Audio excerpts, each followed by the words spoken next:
اللہ و تبارک و تعالی نے اس دنیا کی تخلیق انتہائی خوبصورتی اور حکمت عملی کے ساتھ کی۔ سورج، چاند، ستارے، زمین، آسمان اور دیگر تمام مخلوقات اپنی جگہ معزز تھیں اور اللہ و تبارک و تعالی کے حکم کے تابع تھیں، لیکن اللہ و تبارک و تعالی کا ایک عظیم منصوبہ تھا۔ وہ ایک ایسی مخلوق پیدا کرنا چاہتے تھے جسے اختیار دیا جائے جو زمین پر اللہ کی خلافت قائم کرے اور اس کے احکامات پر عمل کرے۔ اللہ و تبارک و تعالی نے فرشتوں سے فرمایا، میں زمین میں اپنا خلیفہ بنانے والا ہوں۔ فرشتے حیرت میں پڑ گئے اور عرض کی، کیا تو ایسی مخلوق پیدا کرے گا جو زمین پر فساد پیدا کرے اور خون بہائے، جبکہ ہم تیری تسبیح کرتے ہیں اور تیری پاکیزگی بیان کرتے ہیں۔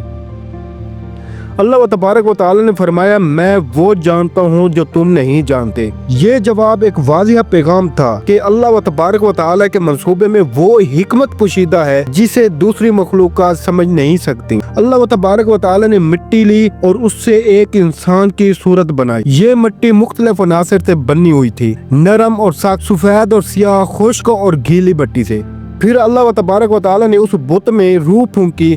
جو ہی روح اس میں داخل ہوئی، حضرت آدم علیہ السلام کی آنکھیں کھل گئیں۔ وہ دیکھنے لگے، ان کے کان سننے لگے اور ان کا دل اللہ کی تخلیق کے کمال کو محسوس کرنے لگا۔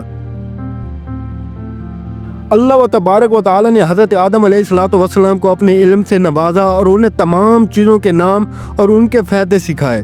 اللہ و تبارک و تعالی نے تمام فرشتوں کو اکٹھا کیا اور فرمایا، اگر تم سچے ہو تو ان چیزوں کے نام بتاؤ۔ فرشتے عاجزی سے بولے، پاک ہے تو، ہمیں تو صرف وہی علم ہے جو تو نے ہمیں سکھایا، تو ہی سب کچھ جاننے والا اور حکمت والا ہے۔ اللہ و تبارک و تعالی نے حضرت آدم علیہ السلام کو حکم دیا کہ وہ ان چیزوں کے نام بتائیں۔ جب حضرت آدم علیہ السلام نے تمام چیزوں کے نام فرشتوں کے سامنے بیان کیے تو فرشتے برتری کو تسلیم کر چکے تھے۔ اللہ و تبارک و تعالی نے تمام فرشتوں کو حکم دیا کہ وہ حضرت آدم علیہ السلام کو سجدہ کریں۔ یہ سجدہ عبادت کے لیے نہیں بلکہ حضرت آدم علیہ السلام کی عزت اور اللہ و تبارک و تعالی کے حکم کی اطاعت کے لیے تھا۔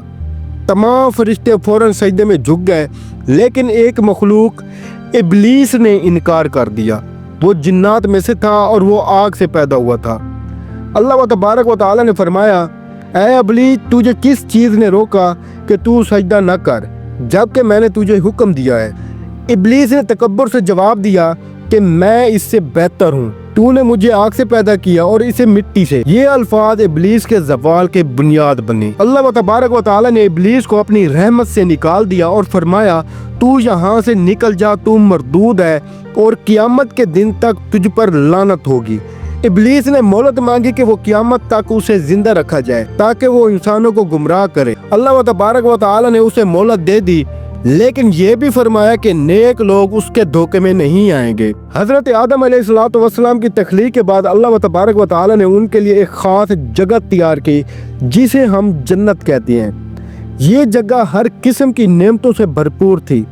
یہاں خوشبودار پھول، میٹھے چشمے اور لذیذ پھل اور ہر وہ چیز موجود تھی جو ایک انسان کی خواہش ہو سکتی تھی۔ اللہ و تبارک و تعالی نے حضرت آدم علیہ السلام سے فرمایا، اے آدم، تم اور تمہاری بیوی جنت میں رہو، یہاں جہاں چاہو سکون اور آزادی کے ساتھ کھاؤ، لیکن ایک بات یاد رکھنا، اس خاص درخت کے قریب نہ جانا ورنہ تم نقصان اٹھاؤ گے۔ یہ ایک آزمائش تھی جو اس بات کا امتحان تھا کہ حضرت آدم علیہ السلام اور حضرت حوا علیہ السلام اللہ کے حکم کی پابندی کرتے ہیں یا نہیں۔ اللہ و تبارک و تعالی نے حضرت آدم علیہ السلام کو جنت میں ایک ساتھ دیا، حضرت حوا علیہ السلام۔ وہ حضرت آدم علیہ السلام کی پسلی سے پیدا کی گئی تھی تاکہ ان کے ساتھ سکون اور محبت قائم ہو۔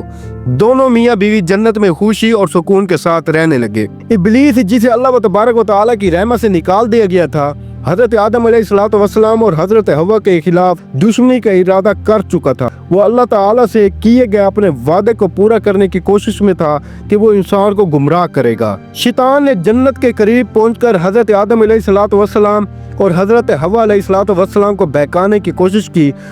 اس نے وسوسہ ڈالنا شروع کیا اور کہا، کیا میں تمہیں ہمیشہ کی زندگی کا راز نہ بتا دوں؟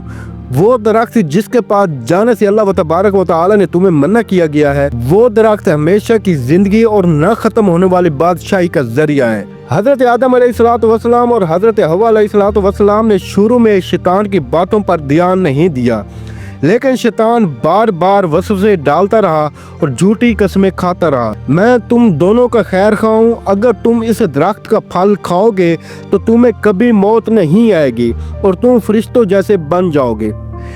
بالآخر شیطان کی لگاتار کوششیں کامیاب ہو گئیں۔